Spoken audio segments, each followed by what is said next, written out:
Welcome back, sleepers, as the deserts of Arrakis are about to be getting a major injection of content with the launch of the Dune Awakening Lost Harvest DLC, set to be released right alongside the massive free Chapter 2 update. This should be a pretty decent time for old players to be coming back and giving it a shot once again, and allowing for new players to jump in and experience a more quality and content-rich environment, which we starters weren't able to experience. Either way, there is going to be some ups and downs to this release, and today we want to talk about whether or not this new content is going to be worth your time and money.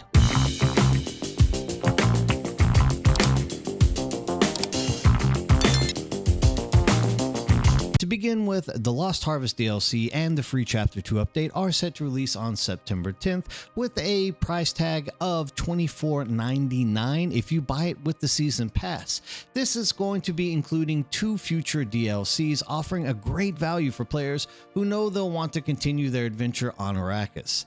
Now, the Season Pass is also going to be included with the Deluxe and Ultimate Editions, so if you did take time and bought those 2 editions at the very beginning, this content should be coming to you without you paying anything extra at all. The Lost Harvest DLC is a premium content pack that will be focusing on standalone storylines and new cosmetic items without creating a pay-to-win environment.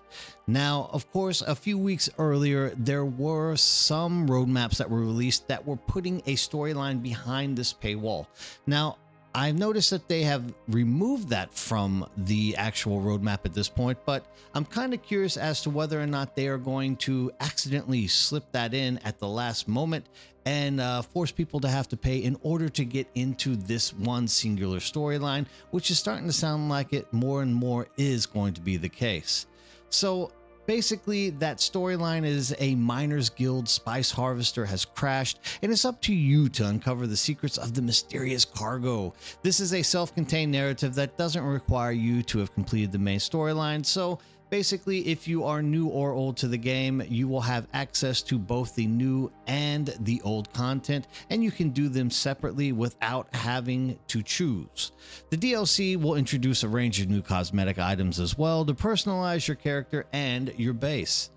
There will be a new vehicle. This unique vehicle is the centerpiece of the DLC's cosmetic offerings. While it won't give you a mechanical advantage over base game vehicles like the Ornithopter, its distinct animations and design provide a fresh way to traverse the desert. Now, I've already expressed my feelings on this.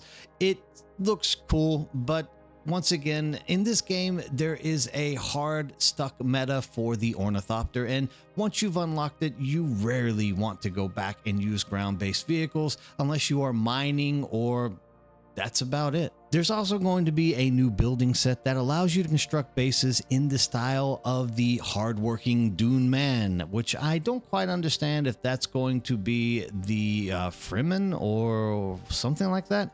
So the DLC is also going to be including new armor sets, weapon skins, and various decorations to customize your experience. So it looks like they are following the same path that they were doing with Conan, where basically they're introducing new building styles and new armor sets according to stuff that's inside of the lore, so that you can diversify and choose the way that you look as you're roaming around the desert.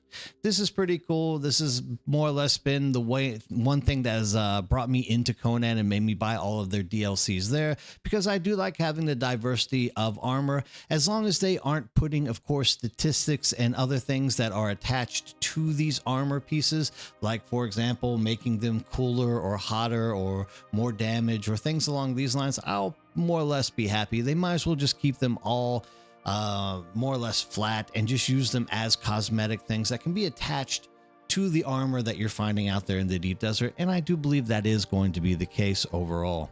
Now, lately, there has been good and bad player feedback that's been coming in through Steam and other sources like Reddit, where players' reactions to the upcoming DLC and simultaneous free update have been a mixture of excitement and, of course, a lot of skepticism. And if you've watched any of the videos that I put out lately, you'll see that I'm one of these people who are both good and bad when it comes to this, because the community is highly positive about this free Chapter 2 update. It's supposed to be huge. huge. There's going to be a lot of stuff that's included in it, and I think that will be a bonus for people who have been waiting around for weeks, harvesting the same things over and over again in the deep desert, really wanting some kind of fresh new taste out there, because at this point the deep desert is a complete waste of time, more or less, because there isn't really a solid end game that's attached to it. Of course, they are talking about doing that in the chapter 3 update.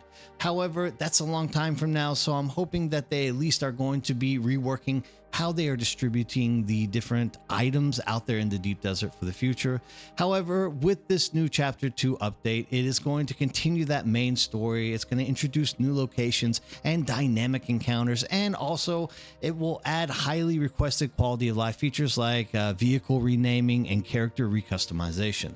This approach of delivering core story content for free is seen as kind of a player-friendly model that avoids splitting the player base too much.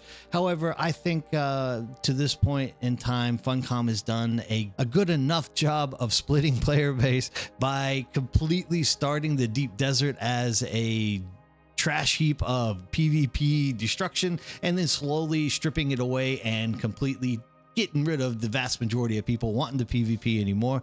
So we'll have to wait and see if they're able to balance this out somehow. I personally don't believe it is a possibility to balance out. They should just more or less give us servers that are focused on PvP and PvE. That way we don't have to worry about people losing ornithopters if they don't want to be losing ornithopters, and still accomplishing the goals of what the game has to offer. Of course, there is that concept of the living world, which comes out with Dune every single week, because the new dynamic encounters are going to be a big draw according to the devs. I still kind of have my doubts on whether these encounters are going to be all that creative, because it doesn't seem as if the devs are putting forth the effort and time to create a incentive to be doing these little dynamic encounters, more or less. So players are excited about a more unpredictable and immersive Arrakis, but once again, the thing is, are there any incentives? Because if there is no incentive to be doing these dynamic encounters, then nobody is going to do them. They're going to skip them. And how can they work that out? That's clearly up to them. I mean, blueprints can be dropping, better resources can be dropping. I don't know. This is Funcom's job to be figuring out. All I can say is that currently we have dynamic encounters in the game and nobody does them because there is no reason to do them. Now, the standalone nature of the Lost Harvest story will also mean that players don't have to worry about spoilers or having to grind through the main campaign to experience the new content. This is great for both new players and returning veterans who might be a bit rusty and need some time to get back in the swing of things. Many players are also appreciating the fact that the DLC is primarily cosmetic and that the new vehicle doesn't offer a significant advantage. This prevents a pay-to-win scenario and focuses the paid content on customization and unique experiences rather than the essential gameplay mechanics. And I have to say, Funcom has always been really good at doing this with the past games, so I'm not too worried about them ever falling into the pay-to-win scenario with these DLCs. However, I am worried about a chunk of the population missing out on questing because they are blocked behind a DLC that they either don't want to or don't have the money to pay for.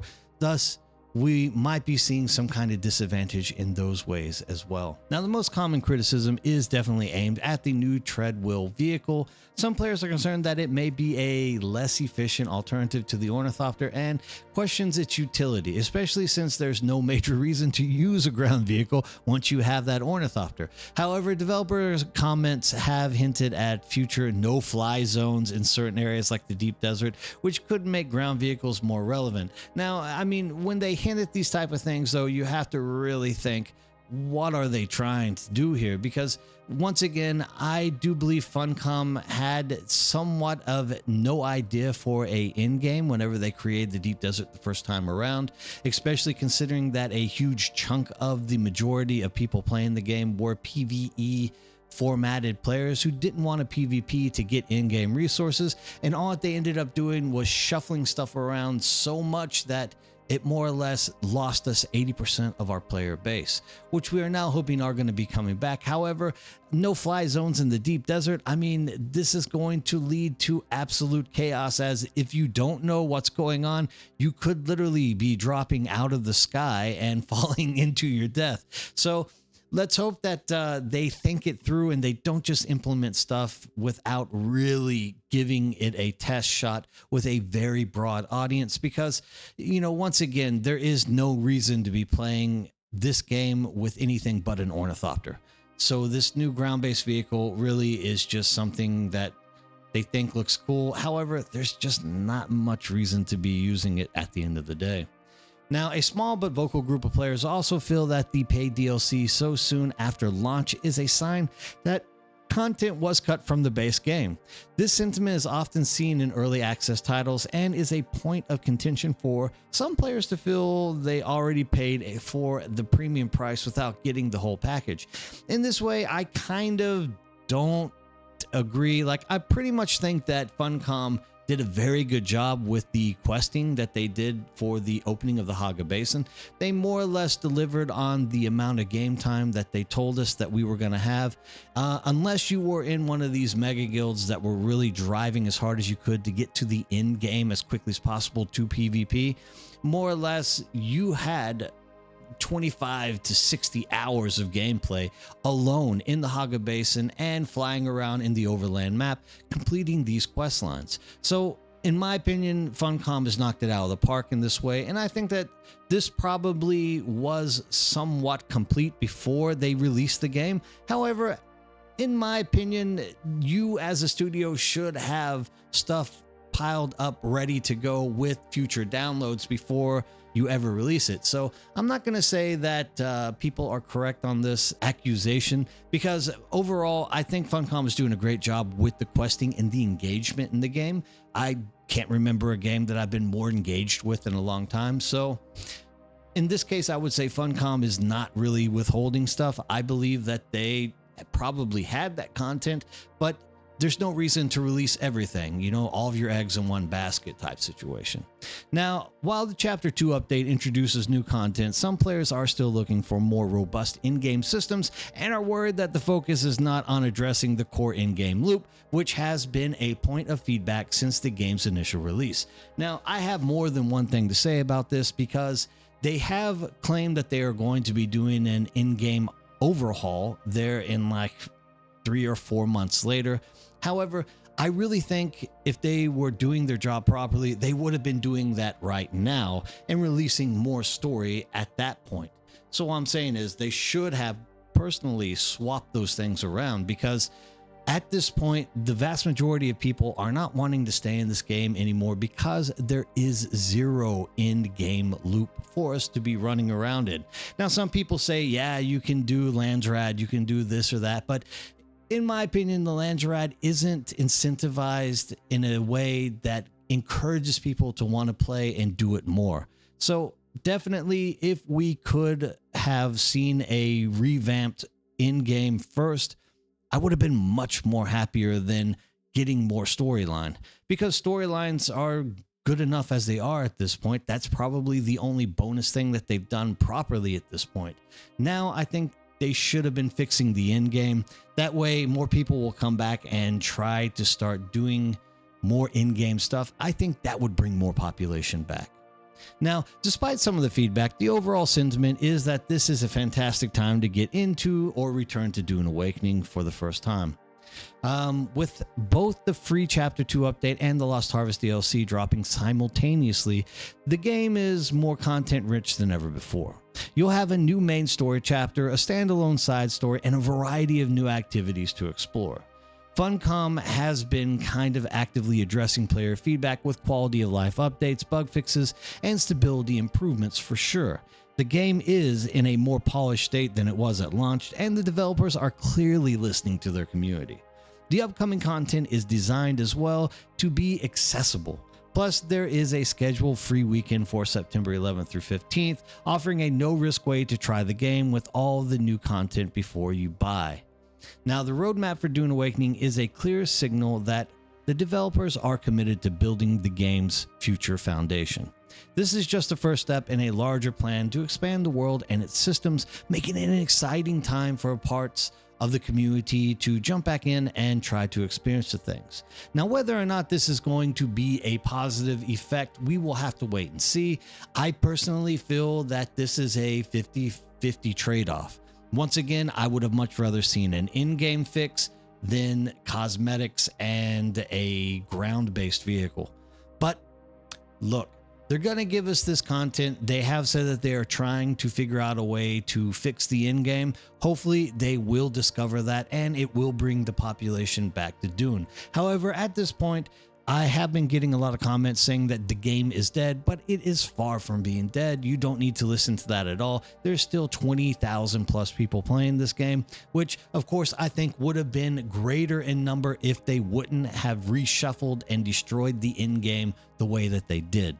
So overall, I'm hoping that there's going to be a positive outcome out of this, and I'm going to say I am 60 to 70% positive that this will be a good move in the right direction for people that are enjoying the game at the current time, and quite possibly it should be sparking interest with the people who already invested money to get back in here and give it another shot. What do you guys think? Take some time, leave comments below. Tell me if you think this is going to be a waste of time, or what do you think is going to be the most exciting part of this DLC and Chapter 2 release? As always, guys, thanks for tuning in and have a great day.